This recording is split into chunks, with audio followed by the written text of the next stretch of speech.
or I'd say ano yung advantage ng working with a writing partner? Like with changing partners kasi author siya ng play. So you get the essence of it. Mm-hmm.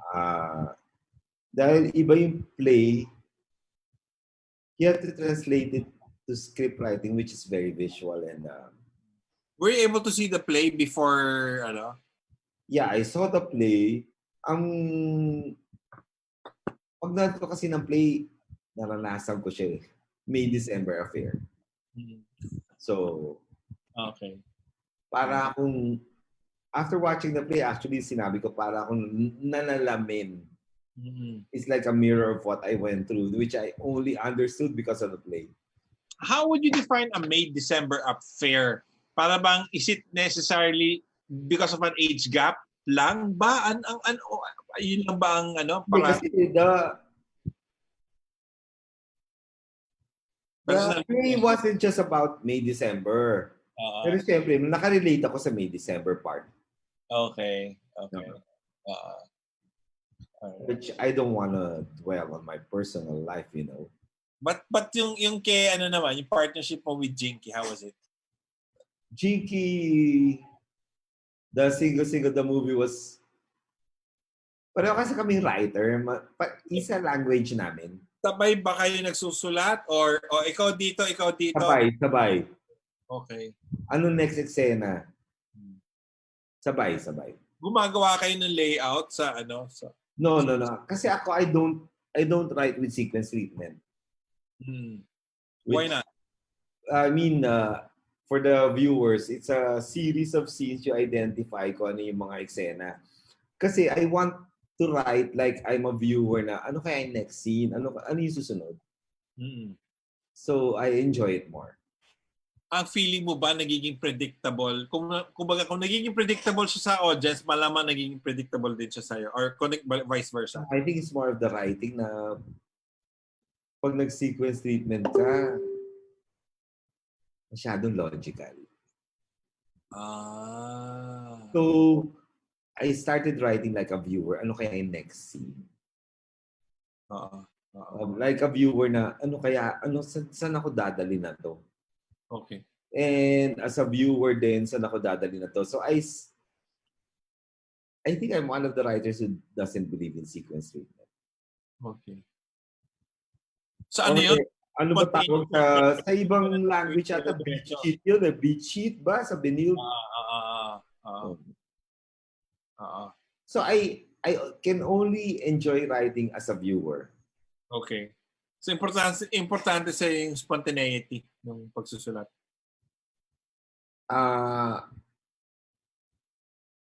Pag sinequence treatment ko kasi siya, hindi natural yung journey. Okay. Nagiging logical ka. Yun. I know this is writer talk, but it's so profound. Si Mark, ikaw na makakaintindi niya. Hindi, ang ano ko kasi nakikita ko yung point na ano, yung parang nagiging linear. Maybe nagiging aral. Nagiging natural. Ano kaya yung next scene na gagawin ng character na to? Pag halimbawa, ako kasi, pag nagsusulat ako, nabobore ako pag may na-define ko na, parang pag nanonood ka ng pelikula, natural na hindi mo alam yung next eksena, isulat mo na as script. Kasi sa akin, But I don't encourage everyone to do it. There are pitfalls of it. And in fact, like, you can do that and then you have somebody like Love Diaz, who you've worked with, as an actor. Yeah, but totally, at least nakita yung creative process niya na totally walang script. Diba? Meron siyang guide. Or meron siyang intention. Alam mo yung intention niya. As an actor, walang script. Pero he writes early in the morning, like mga 3 a.m. As an actor, matatanggap mo na eksena the day itself. So ang maganda kasi, writer ka, pero nakatrabaho mo yung isang tao na hindi pareho ng structure ng pagsusulat Pero mo. I ask him as a writer. Yun nga. So yun ang interesting. So parang nag-agree ka ba o nahirapan ka ba as a... Wala kang choice mag-agree, actor ka eh. Yun nga, kaya nga. So nahirapan ka ba na saan Kasi ini-interpret ko Oh. sa bawat araw kung ano kaya yung tema niya. Ano yung Okay. intent Ah. sa writer. So, sila, pag tinanong mo, ito ba yung gusto mong palabasin, hindi siya sasagot. Okay. Kasi I respect na nag-evolve yung writing niya, pero alam ko may tema siya. Okay. Kaya lang, ang kapal ko naman, actor na ako, feeling writer magtanong. Yeah, pero curious ako. An award-winning filmmaker. Curious ako, would you do something like that? I don't believe in improv. Okay. Bakit? But I believe in, may binigay akong script, i-improv mo yung eksena. Okay. Yan. Kumbaga, I'm not a director kasi. I will never direct. Pwede mong ibahin. Pwede mong bahala kayo. Basta ito, the script writer gives you the scaffoldings, the structure. Okay. Content. Pero bahala na kayo paano nyo interpret. As an actor, ang hate ko kasi, like, in the teaching experience I had, masyadong detalyado yung script writing scene that you already discussed ano yung production design, ano yung blocking, which I discourage my students. Yun yung nakita kong sakit ng mga estudyante ngayon. Masyadong detalyado yung script. Detalyado yung... To the last detail, pati kung kailan uupo, kailan iiyak, kailan ano suot, saan titingin, kailan titingin, which sabi ko, pabayaan niyo yung actor mag-explore. Just give the basics. Yan. I like teaching kasi since I've seen the filmmaking process, I tell them, don't do that, you insult the production designer. Don't do that, you insult the actor. Pati yung tingin, kailan siya titingin, he cases, gano'n. This is so script writing jargon. But don't dictate. Just provide the lines, provide the scene, provide the situation. Let the actors do the thing or the director interpret it.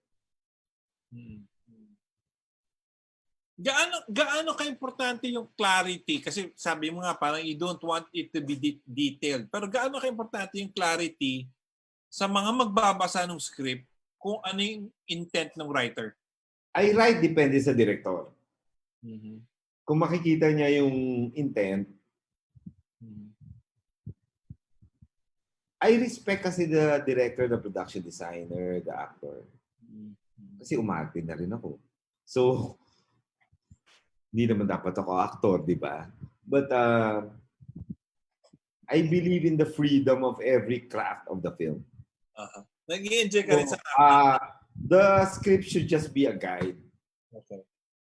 Kasi director talaga yung medium ng film.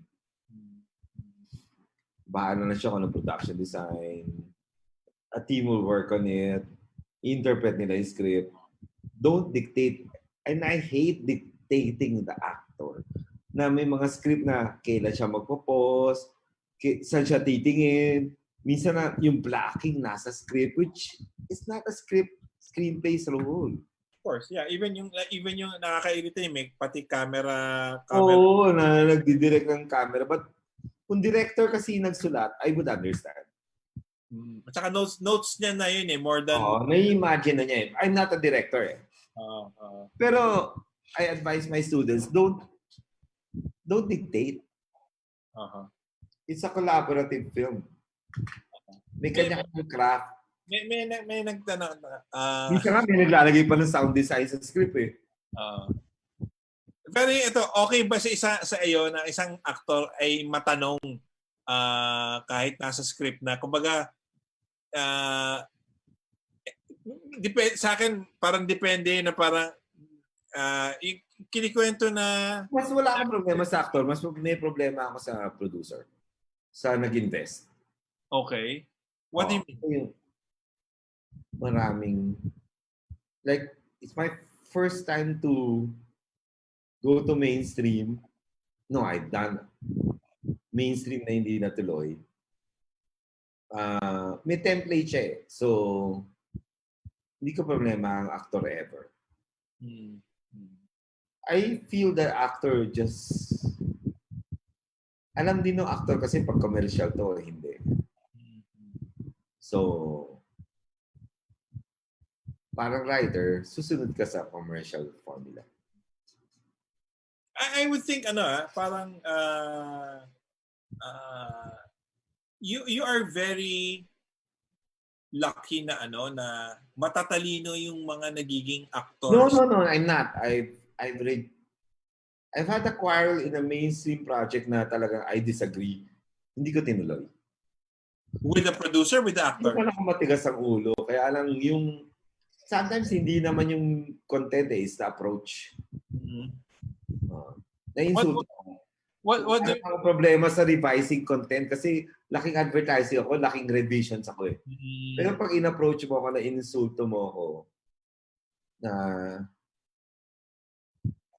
like may na-encounter kasi ako sa network company na tinanong bago sabihin yung gustong sabihin na revisions, nag-workshop ka na ba? Na-insulto ako. Pero sinagot ko naman. Sinagot ko lahat ng workshop ko. Pero na-insulto ako parang. Ano yung intention? Bakit na tinatanong kung nag-workshop ka? I think I've worked with someone, kung sino man yung nagtanong ng workshop, na mali yung attitude. O parang, kulang lang sabihin ko, nagtuturo na ako ng script writing, but I didn't do that in the moment. Pero Ako naman, sinabi ko lahat ng workshop na in-attendan ko, di ba? Pero pagbalik ko sa bahay, di ko na realize, gago to So, hindi na-tali yung project na yun. Hindi tinanong sa iyo kung kung nanalo ka na ng awards or ano ba award mo o ano? Hindi, I think it's a culture that breeds power. And kasi may mga naka-work naman ako na alam nila yung mainstream formula, hindi sila ganun kagago in terms of attitude. Pero itong specific person na to was like, wala ka bang taklesa or something, or ethics, or like, the nerve. Sinearch ko yung Wikipedia niya parang consultant lang siya or whatever, parang, but anyway, kilala ko ba to? Pursue the project. Kilala ko ba to? Baka, I don't know. I don't know the networks you work with or the mainstream companies or whatever. Hindi ako mahirap ka-work. Nagre-revise ako. Kaya lang, there's basic respect that you have to follow. There are ethics that you na hindi porki malaking kumpanya ka, you can get away with it. Parang sobrang I want to know, I want just to share the writer that you don't know the world you're working with. Marami kang makikitang iba-ibang filosofiya, attitude, or whatever. Okay. I have to warn the writers. But the writers before me who've dealt with this person have told me after the fact na how notorious that person was. Okay. Anyway, importante ba siya award? No. Whether advertising or film. I don't work for awards kasi pag yun na naging goal mo, you're not honest. Okay. Kasi if your goal is sincere, it will win. Okay. Pero kung goal mo, shit, sana magkan ako. I don't work that way. Ako kasi human truth talaga ang habol ko lang. Pag nasusulat ako, hindi ko inisip mo nanalo ba to, but there has to be human truth in it, kahit fiction siya. Meron ka na bang work na nangarap ka na sana manalo to, tapos hindi nanalo? May work ako na sayang hindi sabi sa festivals abroad. Yun. Parang late na na-realize ng director na sana nagsubmit siya earlier. Alright. Punta na tayo sa fast talk. Okay? Yung Yan pala yung fast talk na sinasabi ni Tim. mabilis lang na mga tanong, okay? So, But I advise people not to work for awards. You just have to work for the story you're working on. okay. Na magkwento ka. Okay. So, The awards will really put you in a delusional bubble. It will come pag alam mo yung story mo at gusto mo sabihin. okay. And crafting plays a part. Mhm. Learning ko sa advertising. Fast talk na. Fast talk, go! Handa ka na ba? Depende sa tanong mo. Game. Pamimili ka lang naman ng isang sagot. Okay. Pwede may explanation Wala na. No explanation. Just Bawal. Okay. Broca Bernal. Bernal. Nora Vilma. Vilma. Critical acclaim o box office hit? Critical acclaim. Mandaluyong o Makati? Makati. Gerald Anderson o Matteo Gudicelli? Gerald Anderson. But I had never worked with Gerald. I love Mateo. Okay. Beer o wine? Neither. I'm whiskey. Paris o New York? New York. Top or bottom? Neither. Sex, I don't do anal sex. sex o chocolate? I'm not fan of chocolates. Okay. Good I answer. like sex. Plant o pusa? Pusa. Okay. Si Scorsese o si Coppola? Shit, ang hirap Coppola. Okay. So anyway, we'd like to kung meron pang Wala bang viewers questions? wala ba, hindi pa ako pinapadala ng rito ng viewers questions eh. But anyway, gusto ko parang lang, ano yung ano yung advice mo sa... Ba't ka nag-film? Ako? Ako I wanted to be animator eh. Mahilig ako. Originally. You draw. An animator. You draw. I draw. Oo. Mahilig ako mag-drawing. Yung notebook ko, maraming drawing sa likod. Tapos, nang nag-mobile fund ako, sabi ko, tinanong sila, pwede niyo ba akong turuan ng animation? Kasi it's a film. It's also a film form. Oh yeah, it's part of our curriculum. Tapos basically, naintindihan mo na yun. Nung tinuturo na yung, nagagawa na ng thesis film, pinaka-final project, nag-submit ako ng script na nagustuhan nung time na ang head si Nick De Ocampo. Even mo mentor. Ang aking mentor. At sabi niya, kasi ang sinabit ko, 2 animation, isang live action na short film.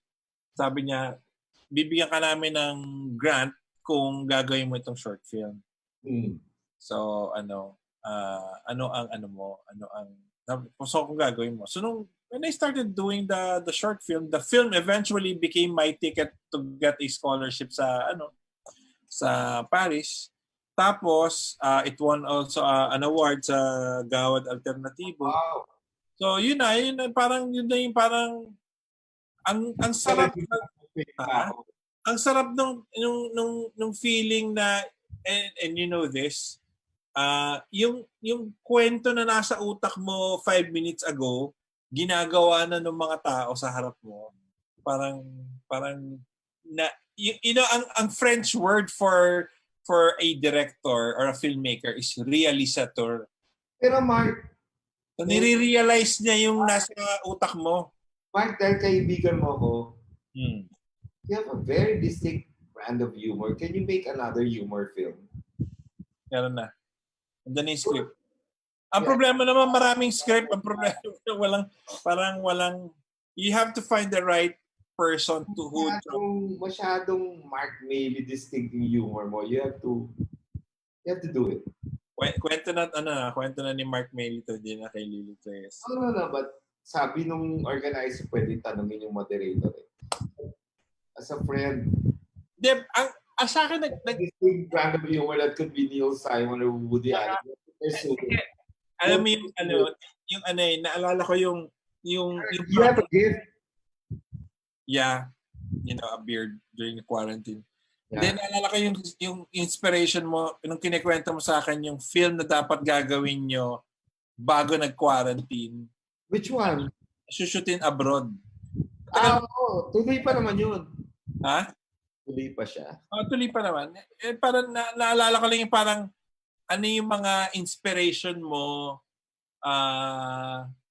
saan mo nakukuha yung mga inspiration mo. And for me, it's the people that you meet na parang, uy, ang interesting. Or you read about it and then you become inspiration is lahat ng nangyayari sa buhay ko is hindi ko planado. Like, writer ba ako?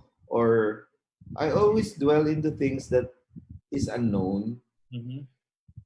Na bahala na. Uh-huh. Like, kahit ang tanda ko na nag-theater workshop ako. So, I'm not afraid or umalis ako advertising, ano mangyayari sa akin. I'm not afraid to do the unknown.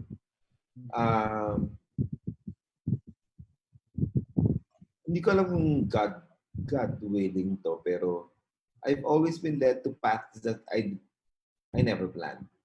Mm-hmm. So, I always dwell into the unknown. Like, ang tanda ko na ba't ako nag-theater workshop, puro bata. Or, nag-musical workshop ka pa, di ba? I'm enough to tell Ricky Theater? I want to workshop again kahit writer na ako. I mean, you just have to know that you're not great. Mm-hmm. And you want new things. Mm-hmm. Or else you'll become irrelevant. Pero hindi ko naman plinano, kailangan ko i-try ito. But there's this yearning in me na I have to try new things. Uh-huh. Yun.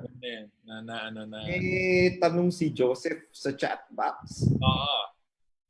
Kung papipiliin po kayo ng inyong magiging legacy project, ito ba isang pelikula o isang, para madali ito sagutin, o isang advertising? Award-winning ads, peers mo na nakakalam. Clients, advertising industry. But the film lasts forever, so it's film. Mm-hmm. Kahit namatay ka na. There was a Malaysian executive director who died. Recently. Si Yasmin. She was so brave to do films that are taboo in Malaysia. So, nung namatay siya, but she's a very good ad person. The news were about her films. Mm-hmm. So, parang songs come and go but not radio. Film is a legacy. Like, the ads will only be at the moment. May fulfillment ang advertising kasi there's a fulfillment pag nag-work talaga, which parang pag nag-box office yung film, which sa akin iba yung high nun. I've never lived for awards. I've lived na may makanood o pag-usapan o maka-affect sa kanila, whether it's a film or an ad, it becomes part of pop culture. Or hindi ako kasi wala akong pakialam sa awards kasi but pag namatay ka, tapos, uy, ikaw yung gumawa na to, wala pa akong ganun. So, mas fulfilling sa akin. Yung, apektuhan ka ba ng mga sinasabi ng mga kritiko? Yeah, I am. Na-affect ako nang hindi nanalo yung Water Lemon sa Oriana's Best Screenplay. I felt it was a good screenplay. Hindi nanalo eh. Pero, ang masakit lang kasi dun sa awards na ito yun, I was tipped na mananalo ako. Masakit siya eh. So, I've learned, kasi hindi naman ako sanay dito sa mga ganito. So, masakit siya. You were expecting, may mga feedback na mananalo, pero hindi nanalo. So, and I dream of an Oriana Award. Deep with it myself. O yung yung tinitira ka ng critics. Naranasan mo na ba yun? Kasi wala namang bad review yung Water Lemon eh. So, siguro sa mga susunod kong mainstream film, I'm sure I will encounter bad critics. But whether kahit sa mga estudyante ko, kahit commercial siya, kahit ad siya, kahit hindi siya, dapat may human truth. Like, kahit manood ako ng Galaxy na sci-fi ni Sandra Bullock, there's something human in it. Kahit manood ako ng The Arrival, there's something human in it of connection and motherhood. Alam ni Tim to, one of the organizers. I always fight for human truth, whether it's sci-fi, maging horror. There has to be a human truth in it, which advertising gave them. Human insight. Yun lang. Kung mamatay man ako, o kung may mga estudyante ako, sana yun yung manatili sa kanila. Ano yung joy na nakukuha mo sa pagtuturo? Kasi parang lit-lit ng sweldo mo, kinakain yung oras mo. Pero bakit ka nagtuturo? I want to pay it forward kasi I'm an accidental writer. So for me, the joy is I have to teach not theoretically, but how it really happens in the world. So I don't want students to have an illusion na, wow, creative ako, wow. Ang legacy ko, I hope, when I teach is,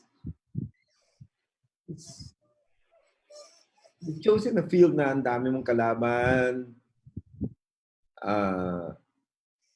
ang daming film courses, but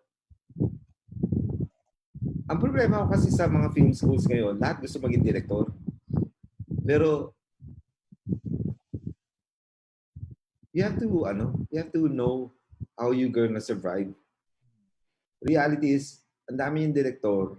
Hindi naman lahat nagiging director. Hindi naman pwede lahat maging direktor. Bakit lahat kayo gusto maging direktor?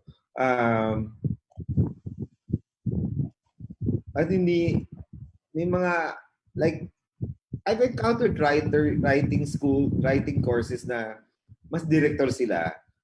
I've encountered naman script writing courses na mas writer sila.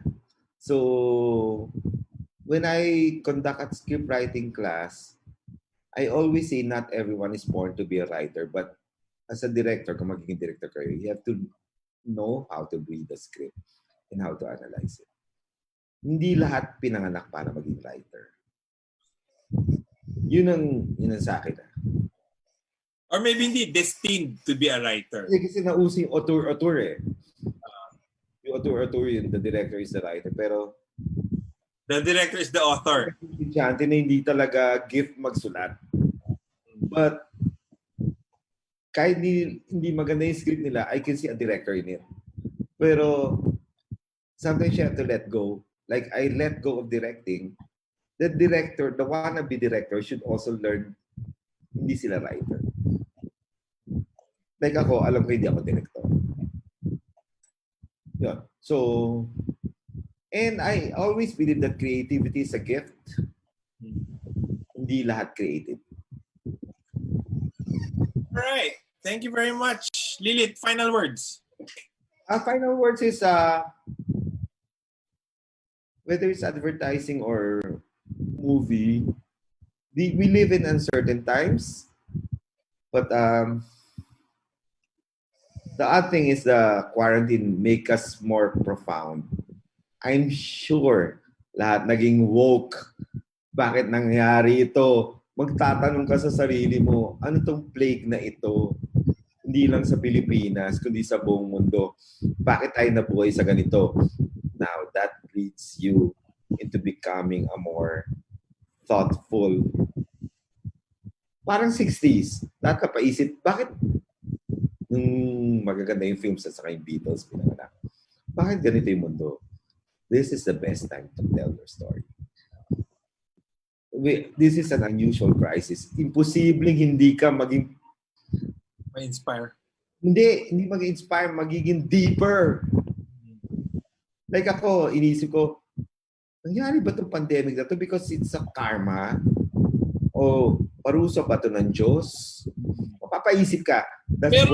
Meron naman nabasang quote. Sabi, sa panahon ngayon, everybody becomes a chef, a gardener, and a philosopher. But, Ando ka sa philosopher at saka sa gardener at nagluluto ka nun, di ba? I have more hope in youth kasi even before the pandemic, the Gen Z, mas purpose-driven sila. I think it's a counter-reaction to the millennials. So, when you're purpose-driven, this will be a better world. I'm not giving hope, but every generation is a counterculture to the previous one. So, hindi ko nag-agree na ang dami ko nami-meet na millennial or Gen Z bashers na ano. Pero, you're the one who's more optimistic about the Gen Zs. Yeah, I am more optimistic about the Gen Zs. They're the millennials, sorry for the labels, was the me generation of the 80s in America. But when I wrote Single, I understood why the millennials are like that. I don't blame them. I embrace them. But there's something about the Gen Zs. If you came from a quarantine, you'll be different. That's good. And politically, I have more hope with the Gen Zs. Yun lang masasabi ko. Yeah. Very fascinating. This is the era where you have to know what's wrong and right. The Gen Zs know what is right. It's not about themselves. They really think of humanity, which I'm so excited about the next generation. Promise. All right. Thank you very much. And with that, we conclude our talk with... I wish for another comedy film for Mark because his brand of humor is really a gift. You have to do a comedy film, Mark. Sige, marami na. Dalawa na yung script na sinusulat ko. Soon. All right. Thank you very much. I think you're the next... ang peg ko, mga Neil Simon and Woody Allen was a certain brand of humor. Gawin mo yan. Kakaiba, hindi ko magagawa talaga yung nagagawa mo. Meron. Magkakaroon na ng post sa likod mo. I'm not patronizing you. I really, idol ko talaga yung kakaiba mong humor. So meron na susunod na Dal Genio Comico di Mark Mayley. Oo nga, tama. Tama yun. Kaya. All right. Thank you, guys. But thank you for the hosts. I was just accidentally invited kasi estudyante ko yung isa sa mga organizer. But when sinabi na si Mark, all right, masaya to. Sige. All right. Sana maging moderator naman ako, Mark Mayley. Okay. All right. Thank you. Bye-bye. I hope na dwell natin yung objective ng topic. Yeah. Tim, up to you. Na.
segments.